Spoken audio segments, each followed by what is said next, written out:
everybody, Brendan here with This Month in Punk Rock History. It's October, and you know what that means. Halloween. The veil that separates the physical and metaphysical, the normal and paranormal, the known and the unknown is thinned. It's the spooky season marked by a celebration of witches, vampires, monsters, and ghosts. With bonfires burning bright and pumpkin faces in the night, this month in punk rock history, we remember Halloween.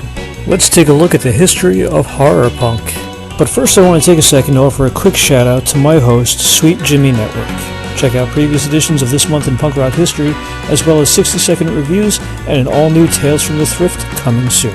So, horror punk. What is it and where did it come from? Well, let's start at the beginning. Of course, before we get into the history, we have to get into the prehistory. Themes of ghosts, monsters, demons, and other things that we now associate with Halloween first emerged in folk tales and religious ceremonies that predate the written word. Werewolves, vampires, mad scientists, and serial killers first infiltrated written fiction around 12th century, but weren't really recognized as a genre until Gothic literature emerged in the early 19th century. When movies became a thing at the tail end of the 19th century, early filmmakers wasted no time in telling ghost stories. But it wasn't until the 1930s that horror film became a recognized genre. And while the exact date of the first rock and roll record is a matter for debate in other Sweet Jimmy videos, what is clear is that the earliest example of what could be referred to as horror rock came with 1956's Screamin' Jay Hawkins hit, I Put a Spell on You. Hawkins reportedly intended this song to be a smooth R&B ballad, but after a few too many drinks, he bellowed and wailed through 2.5 minutes. When DJ Alan Freed offered Hawkins $300 to emerge from a coffin on stage at Freed's Rock and Roll Review, a gimmick was born. Similarly, across the pond, screaming Lord Sutch, who once had the Sex Pistols open for him, found success with songs like Jack the Ripper and Dracula's Daughter. Sutch also featured a coffin and other macabre imagery. Okay, sidebar.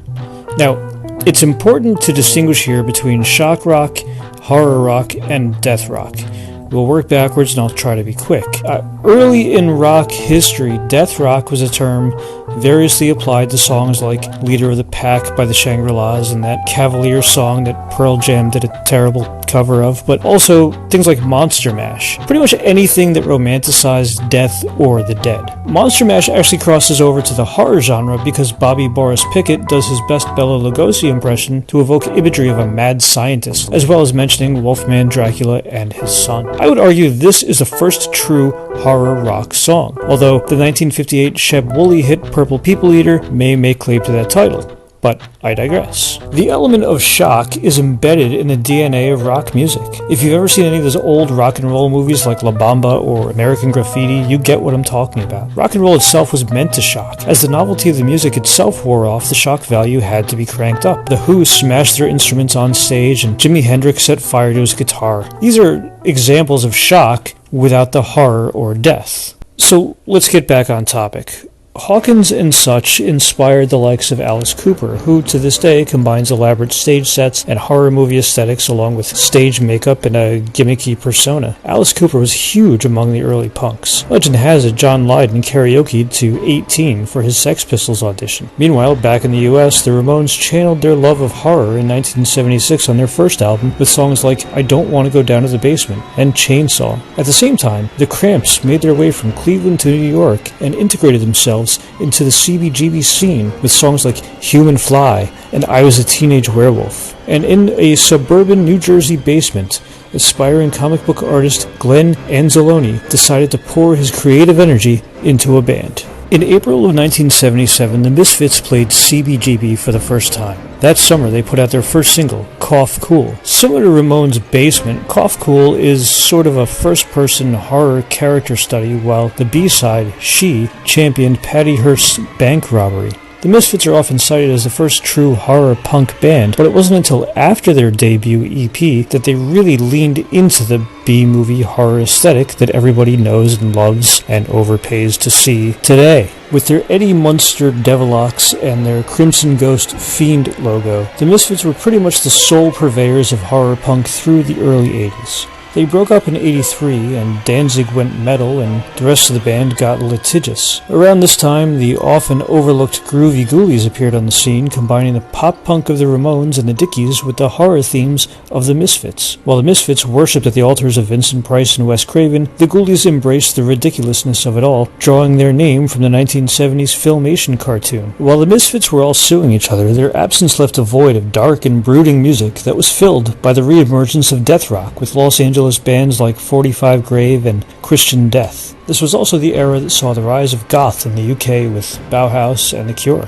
In 1995, Jerry Only and Doyle reformed the Misfits and doubled down on the horror aesthetic, thus cementing their place as the kings of horror punk. Now, let's back up a little bit. In 1991, Davey Havok and Adam Carson formed hardcore punk band AFI. In 1999, after a breakup and reunification as well as some lineup changes and help from Rancid and Offspring, the band released the album Black Sails in the Sunset, followed by the All Hallows EP, signaling a new generation of horror punk. Similarly, Chicago's Alkaline Trio started as a punk rock band in 1996 and gradually got darker and more brooding, and in 2017 they opened for the Misfits. It was around this time that horror punk brought back the Cramps influence. While psychobilly had always been a viable underground scene, it wasn't big in North America until bands like The Creepshow and Tiger Army emerged, offering a higher concentration of punk than previous iterations of the genre. Other recent bands to carry the horror punk banner include Blitzkid, Calabrese, and Creeper. But, like a South American dictator refusing to cede authority, the Misfits will not go gentle into that good night. As part of a legal settlement among band members, in 2016, Jerry Only, Doyle, and Danzig announced a reunion and have since played a handful of concerts as the original Misfits, with the latest gig scheduled for New Year's Eve 2022 with Circle Jerks and Tiger Army in Las Vegas. So there you have it. From Screamin' Jay Hawkins to Glenn Danzig to Nick 13, horror punk from prehistory to present to very near future. For more tales of punk rock of old, check out tiprh.start.page, and also don't forget to check out the other exciting content here on the Sweet Jimmy Network. For this month in punk rock history, I'm Brendan McCabe. Join me next month when we take a look at the punk rock roots of the Beastie Boys. Oh yeah, one more thing. Like and subscribe and leave comments and argue in the comments section and all that good YouTube stuff. Okay, bye.